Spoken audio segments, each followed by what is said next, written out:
تمام ناظرین کو روحیل وائس چینل میں دل کی گہرائیوں سے خوش آمدید کہتا ہوں۔ اللہ پاک سے دعا کرتا ہوں کہ کروڑوں دعاؤں اور خوشیوں کے لازوال خزانوں کے ساتھ آپ کا آج کا اور ہر آنے والا دن رحمتوں برکتوں والا ہو، آمین۔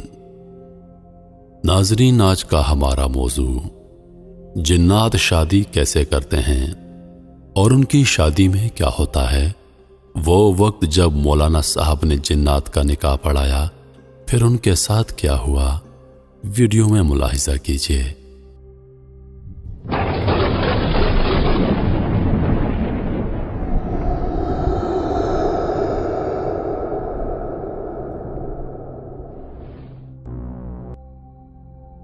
اللہ تعالیٰ نے اس دنیا میں ہر طرح کی مخلوقات کو پیدا فرمایا ہے، جس میں انسان، حیوان، جنات اور فرشتے شامل ہیں، اور اللہ نے انہی میں سے ان کے جوڑے بھی پیدا فرمائے۔ اس دنیا میں ان اشیاء کے وہ جوڑے بھی موجود ہیں جنہیں انسان نہیں جانتا یا نہیں دیکھ سکتا، ان کا اس مخلوق سے کوئی تعلق نہیں ہے۔ آج ہم آپ کو اس خبر میں جنات کی شادی سے متعلق دلچسپ باتیں اور ایک حقیقی واقعہ بتائیں گے، جسے جان کر کسی کے بھی رونگٹے کھڑے ہو جائیں گے۔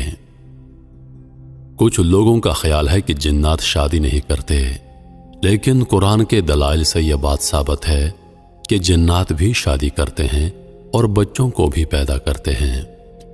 اگرچہ جنات کے بچوں کو جنم دینے کا عمل انسان سے مختلف ہوتا ہے، کیونکہ جنات انسانوں کی طرح مادی وجود نہیں رکھتے، مگر یہاں پر سوال پیدا ہوتا ہے کہ جنات کی شادی کیسے ہوتی ہے؟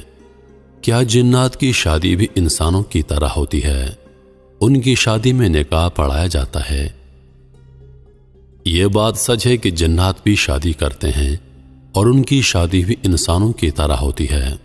جس طرح انسانوں کی شادی میں ڈھول بجانا، ناچ گانا کیا جاتا ہے، بالکل اسی طرح جنات بھی اپنی شادیوں میں ڈھول باجے بجانا اور رقص بھی کرتے ہیں۔ حتیٰ کہ ان کی شادی میں سب سے بہترین کھانے پینے کا اہتمام کیا جاتا ہے۔ جنات اپنے کھانوں میں مور اور ہرن کا استعمال بہت زیادہ شوق سے کرتے ہیں اور میٹھے میں بھی بہت کچھ رکھتے ہیں۔ ان کا کھانا انسان کے کھانوں سے بہت لذیذ ہوتا ہے، اور ان کی شادیوں میں دوسرے قبیلے یا گاؤں کے جنات سرداروں کو مہمان مدعو کیا جاتا ہے۔ جنات کی شادی میں نکاح بھی پڑھایا جاتا ہے، جس کا اعتراف ایک مولانا صاحب نے خود کیا تھا۔ ان مولوی صاحب کا نام نواب علی شاہ ہے۔ انہوں نے واقعہ سنایا کہ رات کے کسی پہر میں سو رہا تھا تو کسی نے دروازہ کھٹکھٹایا۔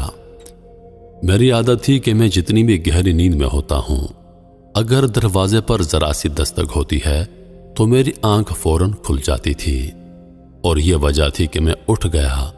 دروازہ کھولا تو دو اجنبی نوجوان میرے سامنے کھڑے تھے۔ میں نے ان دونوں کو نہیں پہچانا اور پوچھا کیا کام ہے۔ اس پر انہوں نے کہا، مولانا صاحب، ہمارے ہاں شادی ہے، اس لیے ہم آپ کو نکاح پڑھانے کی غرض سے لینے آئے ہیں۔ میں نے کہا، مجھے معاف کیجیے، میں آپ کو نہیں جانتا اور نہ ہی آپ کو پہچانتا ہوں کہ آپ کہاں سے آئے ہیں۔ انہوں نے کہا، ہم پڑوس والے گاؤں سے آئے ہیں۔ ان میں سے ایک شخص نے بتایا کہ اس کا نام جھنجار ہے۔ مولانا صاحب نے دل میں سوچا، کافی عجیب نام ہے۔ تھوڑی دیر بعد میں ان کے ساتھ چل دیا۔ مولانا علی صاحب بتاتے ہیں کہ مارچ کا مہینہ تھا اور رات تھوڑی تھوڑی ٹھنڈی تھی۔ وہ دونوں میرے آگے چل رہے تھے اور میں ان کے پیچھے چل رہا تھا۔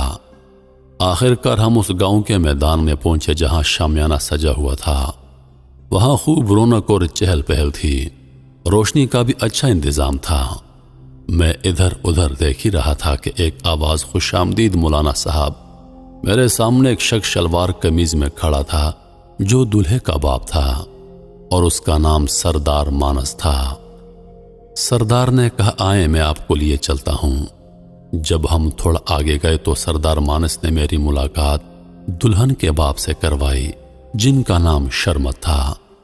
کیونکہ سب چہرے وہاں اجنبی تھے اور میرا جاننے والا وہاں پر کوئی موجود نہیں تھا، حالانکہ میں اس گاؤں کے بہت سے لوگوں کو ذاتی طور پر جانتا تھا۔